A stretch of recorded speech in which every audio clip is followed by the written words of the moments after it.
So student, now let's see our third problem. आता बघा काय दिलेलं आहे 3m square plus 2m minus 7 equal to 0. आता इथे सुरुवातीला आपण लिहिणार a is equal to 3, b is equal to 2, c equal to minus 7 अशा तीन व्हॅल्यूज आपण लिहून घेणार. त्यानंतर इथे आपण काय करणार, पहिले b स्क्वेअर मायनस 4ac याची व्हॅल्यू फाइंड आउट करणार. तर b स्क्वेअर म्हणजे इथे लिहिणार मी आता 2 चा square minus 4 multiply by a ची व्हॅल्यू आहे 3 मल्टिप्लाय बाय c ची value minus 7.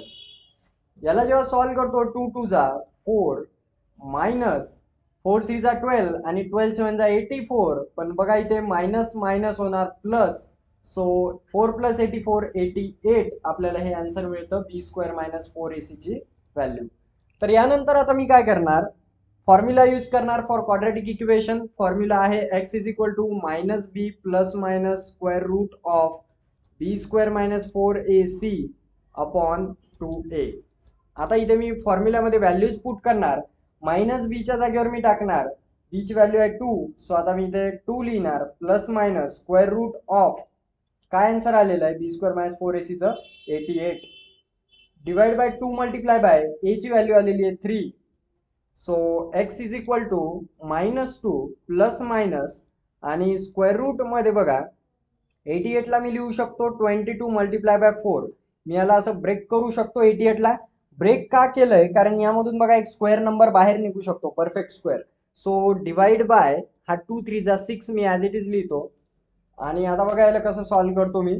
x is equal to minus 2 आणि प्लस मायनस, आता या 22 मल्टिप्लाय 4 मधला मी 4 हा 2 बाहेर काढतो, 2 square root of 22 divide by 2 3 जा 6.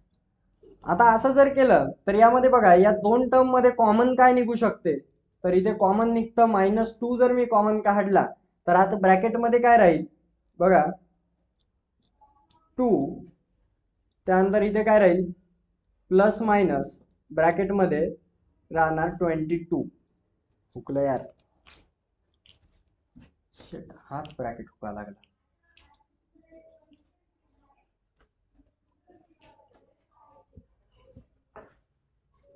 हुकला काय माहिती, काय पाप केलं होतं असं.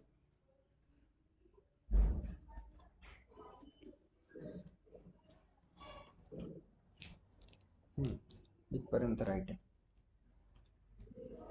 2 कॉमन काढायचा आहे ना. तर आता बघा यामध्ये कॉमन काय निघणार, तर आता बघा यामध्ये कॉमन काय निघणार, x इज इक्वल टू 2 जर मी बाहेर काढतो तर ब्रॅकेट मध्ये काय राहते 2 1 जा, आता मी इथे 1 जर घेतला तर बघा -1 घेतला तर 2 1 जा -2 प्लस मायनस या 2 च्या जागेवर काहीच नाही लिहित मी, डायरेक्ट 22 लिहितो इथे. आता याचंच बघा हा बाहेर काढल्यानंतर 2 इंटू 1 जर केलं तर -2 येतो, 2 इंटू √22 केलं तर 2 √22 येतो. म्हणजे अशा पद्धतीने या दोघांमध्ये कॉमन निघतं. आता इथे 2 1 जा 2 आणि 2 3 जा 6 करतो तर x is equal to answer मिळतं -1 प्लस मायनस √22 डिवाइड बाय 3. अशा प्रकारे मला ही x ची व्हॅल्यू मिळते. आता हे बघा इथे मी असं लिहू शकतो -1 प्लस √22 डिवाइड बाय 3 और x equal to -1 minus √22 divide by 3. म्हणजे अशा दोन प्रकारच्या मला व्हॅल्यूज मिळतात. बघा एकदम परत समजून सांगतो म्हणजे तुमच्या लक्षात येईल.